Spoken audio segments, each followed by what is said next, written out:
sa nang ibilin kadjut ng kahoy guys kay para makuan guys.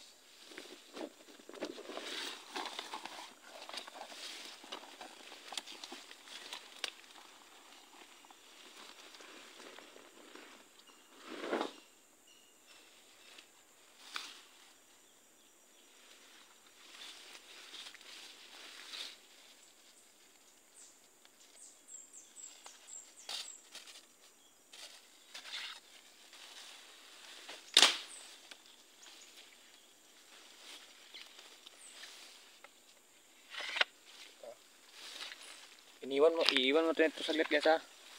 Guys, iiwan ko muna yung nakuha kong kahoy guys kasi magbablog muna ako doon kasi babalikan ko lang itong kahoy ko guys. Nagbalon muna ako ng kanin guys. Okay, let's go. Umpisan natin ang pag-vlog. So, ito na guys. Naglakbay muna ako guys kasi medyo mahaba pa yung lalakarin ko guys. Ito daan. Ayan guys oh. Ay puta. Ano naman to? Ayan guys. May kahoy dito guys. Ang daming kahoy dito guys. Grabe guys. Napakadulas ng ano ko guys. Chinilas.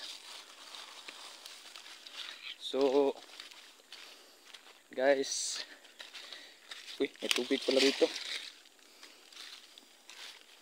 Okay. Kids ready na tayo guys. Ayan guys, papunta na tayo dito. Doon sa may lamisa guys.